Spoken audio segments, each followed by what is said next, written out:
नमस्कार, मैं हूं आशीष चित्रांशी और आप देख रहे हैं the news launcher. Donald Trump पर ड्रोन से अटैक करेगा ईरान। ये खुलेआम ईरान की तरफ से, ईरान के सुप्रीम लीडर के मुख्य सलाहकार की तरफ से ट्रंप को धमकी दी गई।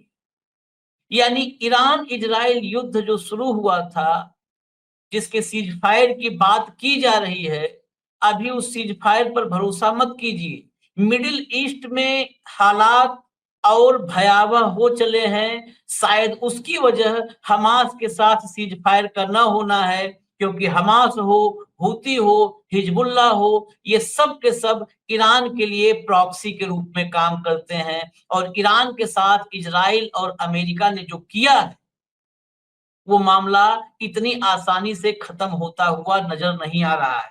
इसके अलावा हूतियों की मिसाइल से भयंकर तबाही रेड सी में, लाल सागर में मची हुई है। 2 दिन के भीतर 2 बड़े जहाज समंदर में डूब गए। टाइटैनिक जैसे दृश्य, जो वीडियो है, बिल्कुल टाइटैनिक जो जहाज आपने फिल्म में देखा होगा, वैसे डूबते हुए वो जहाज नजर आ रहे हैं। इजरायली लड़ाकू विमानों को, जो डिफेंस सिस्टम है हूतियों का, वो इजरायली लड़ाकू विमानों पर मिसाइलों की बारिश करते हुए, मिसाइलों से निशाना लगाते हुए और उनको इजरायली लड़ाकू विमानों को दौड़ाते हुए नजर आ रहे हैं। इसके अलावा अमेरिकी ड्रोन, आप गिनती करेंगे दर्जनों में अमेरिकी ड्रोन अब तक गिर चुके हैं। ये 4 खबरें हैं, ये बड़ी महत्वपूर्ण है मिडिल ईस्ट के लिए। मिडिल ईस्ट खबरों से एकाएक गायब हो जाता है, लगता है कि सब ठीक है, लेकिन भीतर के हालात क्या हैं, 4 खबरों के जरिए मैं आपको दिखाता हूं। लाइए पहली खबर, लाइए फटाफट, लाइए पहली खबर। अब देखिए, ये खबर मैंने 4 में नहीं गिनी है, लेकिन इसकी रेलेवेंसी ऐसी है कि इससे शुरू कर रहे हैं हम। रूस चीन पर बम गिरा दूंगा, पुतिन जिनपिंग को धमकी देते हुए ट्रंप का ऑडियो लीक। ये खबर दरअसल ये है कि सीएनएन के हाथ एक ऑडियो लगा है, जो 2024 में राष्ट्रपति पद के लिए जब कैंपेनिंग कर रहे थे डोनाल्ड ट्रंप, तो एक बंद कमरे में फंड, जो लोग उनको देने वाले थे, फंड रेज कर रहे थे, तो जो फंड देने वाले बहुत सारे पूंजीपति थे, उनके साथ बंद कमरे में बातचीत कर रहे थे। और बंद कमरे में उन्होंने कहा कि मैंने पुतिन को फोन किया और पुतिन से बोला मैंने कि अगर यूक्रेन पर हमले बंद नहीं करोगे तो मैं मॉस्को पर बम गिरा दूंगा। पुतिन को अगर पूरा नहीं यकीन हुआ होगा तो 10% तो हुआ ही होगा यकीन। इसके अलावा मैंने शी जिनपिंग को फोन किया, चीन के राष्ट्रपति को, और कहा कि अगर ताइवान पर अटैक किया तो बीजिंग पर बम गिरा दूंगा। जिनपिंग को भी उम्मीद नहीं थी ऐसा मैं बोल दूंगा। ये ऑडियो आया है, ये ट्रंप के उस बड़बोलेपन का एक बहुत नायाब नमूना है, जिस बड़बोलेपन में उन्होंने 56 इंच की छाती वाले को पीछे छोड़ दिया है। अब मैं नेक्स्ट खबर पर आता हूं, जो अगली खबर, यहां से खबरें शुरू होती हैं मिडिल ईस्ट के तनाव की। हालांकि जो पहली खबर थी वो भी उससे जुड़ी थी। ट्रंप घर में भी सुरक्षित नहीं, ईरानी अधिकारी की अमेरिका के राष्ट्रपति को धमकी। कहा धूप सेकते समय एक ड्रोन आएगा और मतलब उड़ा देगा। इसमें कहा है कि जो फ्लोरिडा में मारे मारे लागो, फ्लोरिडा में अपना घर है जो निजी, जहां पर अक्सर ट्रंप मौज मस्ती करते नजर आते हैं, वहां पर जो है अटैक की बात कही है। इंटरव्यू में ये है खामनेई के सलाहकार जवाद लारिजानी। जवाद लारिजानी ने कहा एक इंटरव्यू में कि ट्रंप ने कुछ ऐसे काम किए हैं कि अब वो फ्लोरिडा स्थित अपने आवास मारे लागो में सनबाथ, जो धूप सेकते हैं, वो भी नहीं कर सकते। जब वो पेट के बल धूप में लेटे होंगे तो एक छोटा ड्रोन आकर उनकी नाभि पर गिर सकता है। ये नाभि पर गिरने वाला फार्मूला देखिए, ये तो रावण टाइप की चर्चा हो गई कि नाभि पर वार करेगा ईरान। यह बहुत आसान है, धूप में लेटे अमेरिकी राष्ट्रपति पर एक छोटे ड्रोन का हमला करना आसान होगा। और ये उस बदले की कहानी है। बाकी हेडलाइंस दिखाते रहिए, साथ साथ फटाफट खबरें आती रहें जो इससे जुड़ी है। हाँ, ये जनवरी 2020 में कमांडर कासिम सुलेमानी, ईरानी कमांडर की जो हत्या हुई थी, उसके बदले के रूप में देखा जा रहा है। और इस बदले की कड़ी में क्राउड फंडिंग हो रही है। इस क्राउड फंडिंग से हालांकि ईरान की सरकार ने अपने आप को अलग किया है। देखिए, एक सामने खबर आ गई, रावण की मौत मरेंगे डोनाल्ड ट्रंप, जो नाभि पर अटैक वाली बात है उसी के हिसाब से बनाया है कैची हेडलाइन कि रावण की मौत मरेंगे डोनाल्ड ट्रंप, ईरान का सनसनीखेज दावा। ये अमाउंट देखिए, आप गिनिए तो गिनती जो है वो हो जाएगी, मुश्किल हो जाएगी। ये सौदा मैं डॉलर में बता दूं, ये 100 मिलियन का नाभि में लगेगा सीधा ड्रोन। दरअसल इसके लिए क्राउड फंडिंग शुरू हुई है ऑनलाइन ब्लड पाइप नाम से, और 857 करोड़ ये जो लिखा है आगे के, अगर छोटे अमाउंट को छोड़ा जाए, छोटा अमाउंट जो है लेकिन बहुत बड़ा है, तो 857 करोड़ रुपए ये अमाउंट है। 100 मिलियन डॉलर का टारगेट रखा गया है क्राउड फंडिंग के जरिए। जो भी खामिनेई या ईरान के दुश्मन हैं उनको एलिमिनेट करने के लिए क्राउड फंडिंग की जा रही है 100 मिलियन डॉलर की ईरान में। और ये जो इंफॉर्मेशन आ रही है, जो बताया जा रहा है वहां के लोकल अखबार जैसे फारस न्यूज है और एक लोकल अखबार है, ये सब बता रहे हैं कि करीब करीब 40 मिलियन डॉलर अब तक आ चुका है क्राउड फंडिंग के जरिए 100 मिलियन के टारगेट में, मतलब 40% क्राउड फंडिंग हो चुकी है। अब दुनिया किस दिशा में ट्रंप की जिद, नेतन्याहू के मिडिल ईस्ट में जो अशांति फैलाने की बार-बार कोशिशें, उसकी वजह से किधर जा रही है दुनिया, ये देखना होगा। किस कदर अशांति, और उसमें आज ईरान और इजराइल के बीच की शांति मत देखिए। हमास पर अटैक के चक्कर में फिर गाजा में एक बड़ा हमला किया, लेकिन इजराइल का एक सैनिक उसमें मारा गया है। इजराइल के सैनिक के 100 को बड़े मुश्किल से इजराइल के जो जवान थे उन्होंने अपने कब्जे में रखा, नहीं तो उसको भी लेके जा रहे थे। मैं अगली खबर पे आता हूँ, जो असली चिंता, जिसके सामने अमेरिका भी झुकता नजर आ रहा है, और पूरा पश्चिम बहुत परेशान है, क्योंकि वो रास्ता जो लाल सागर का है, रेड सी का रास्ता, पूरी दुनिया के व्यापार का 12% व्यापार अकेले उसी रास्ते से होता है। अगर उस रास्ते पे संकट आया तो पूरा का पूरा अफ्रीका जो आप नीचे देखते हैं ग्लोब में, साउथ जो है, साउथ मतलब अफ्रीका पूरा आप देखेंगे तो साउथ में, दक्षिण हिस्से में है।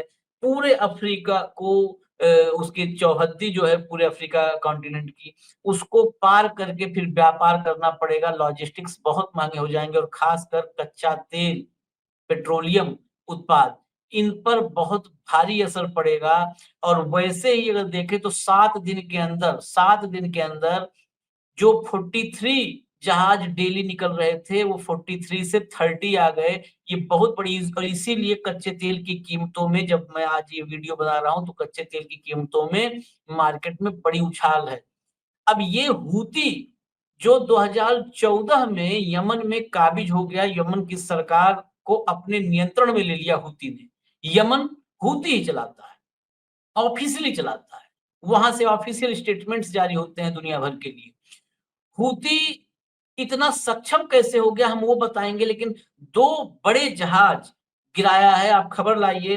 एक तो मैजिक सीज, पहले मैजिक सीज नाम का जहाज था, उसे गिराया था। उसके बाद एटर्निटी सी, इसे जो है डुबोया, मतलब दोनों को, जहाज जो पानी में जो है मालवाहक जहाज हैं, उनको डुबोया। मिसाइल से अटैक करके छोटी-छोटी जहाजों पर आते हैं और पूरे असलहों से लैस उस लाल सागर पर पूरा प्रभुत्व चाहता है यमन का ये हूती।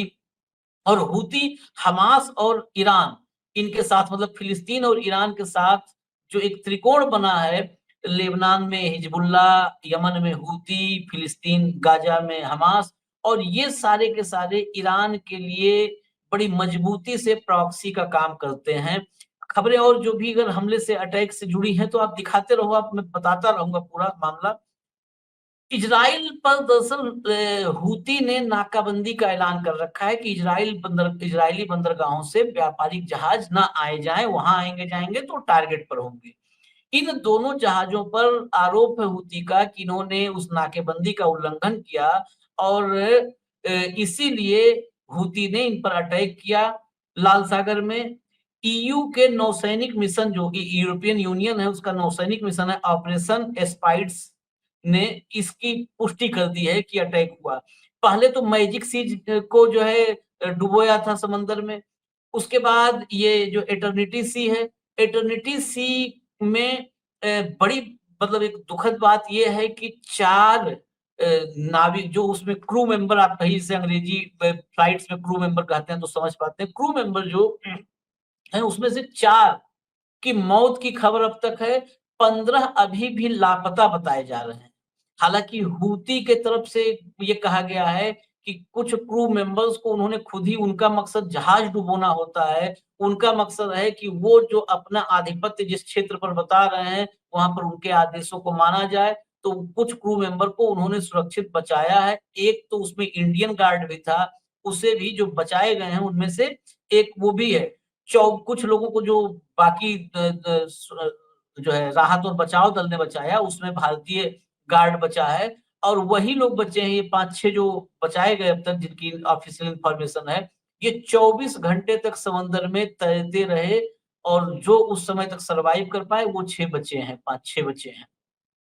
इस एटर्निटी सी का जो वीडियो है उसको डुबाने का, उस पर मिसाइल अटैक करके डुबाने का, वो वीडियो भी बकायदा जारी किया है हूती ने और ऑफिशियली बताया है कि हमने इसको डुबो दिया है और इजराइल पर जो हमारी नाकाबंदी है उसका उल्लंघन करने का हश्र यही होगा।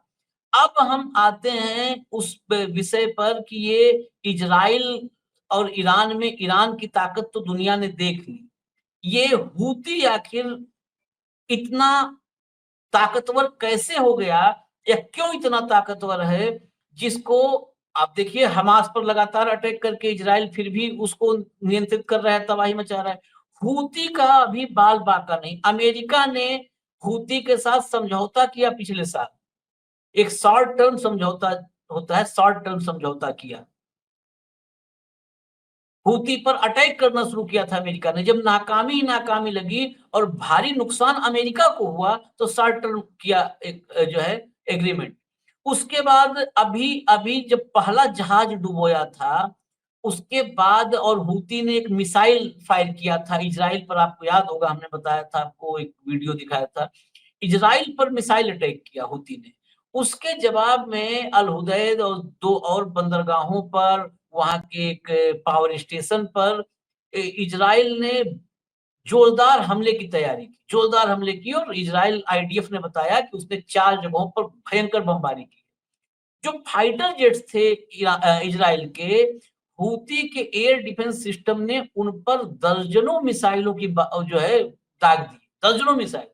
इजराइल के फाइटर जेट्स उल्टे पांव भगे, मतलब भाग भाग करके, फाइटर जेट्स को भाग करके बचना पड़ा। ये हूतियों के सामने हुआ। उसकी वजह और बड़ा नुकसान बताऊं आपको, यूएस के, अमेरिका के रीपर ड्रोन है। ये रीपर ड्रोन अमेरिका के बहुत खास ड्रोन्स हैं। एक ड्रोन की कीमत आती है, लागत आती है 3 करोड़ रुपए के आसपास एक ड्रोन की। 22 ढेर हो चुके हैं अक्टूबर से लेकर के, अक्टूबर 23 से लेकर के 22 MQ-9 रीपर ये ढेर हो चुके हैं और मार्च 25 के बाद 67 ड्रोन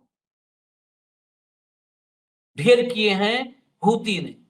ये रीपर ड्रोन आप सोचिए कि 67 ड्रोन धराशायी ध्वस्त कर दिए, गिरा दिए मार के। इसी वजह से अमेरिका भी बैकफुट पर रहता है। ये जो एयर डिफेंस सिस्टम है ये इतना स्ट्रांग है कि इजरायली फाइटर जेट्स को भागना पड़ रहा है, अमेरिकी ड्रोन, और ये सब कुछ देसी जुगाड़ वाला ये डिफेंस सिस्टम है हूती का। जब यमन पर 2014 में आधिकारिक रूप से यमन की सरकार को अपने नियंत्रण में ले लिया हूती ने, तो जो भी रसियन मिसाइलें या रक्षा उत्पाद, हथियार, सैन्य सामग्री, एयर डिफेंस सिस्टम, मिसाइलें, जो जो यमन के डिफेंस के पास मौजूद थी, वो आउटडेटेड माना जा रहा था, हो गई है। लेकिन हूतियों ने उन सबको, उसी को जो आउटडेटेड कहा जा रहा था, जुगाड़ से फिर से तैयार किया कि वो ईरान, इजराइल और अमेरिका को चैलेंज कर पाए। एक है 358 मिसाइल, जिसको SAQR-1 नाम से उसने बनाया और ये नाम दे दिया। ये मिसाइलें हैं, ये लाइटनिंग मिसाइलें हैं, ये हवा में ही मंडराती रहती हैं और टारगेट पर, जब इनको लगता है कि अब टारगेट निशाने पे है, मतलब जो लक्ष्य हमारा है बिल्कुल अब सामने है, तब उसको हिट कर देती हैं। ये हवा में मंडराती रहती हैं, लाइटनिंग मिसाइलें हैं। 358 मिसाइल जिसको SAQR-1 नाम दिया है हूती ने। ये R-73E मिसाइल थी रसिया की, इसको इन्होंने दुरुस्त किया और थाकिब-1 THAKIB थाकिब-1 नाम से इस मिसाइल को तैयार किया। R-27T नाम से रसियन मिसाइल थी, इसको थाकिब-2 नाम से रेडी किया।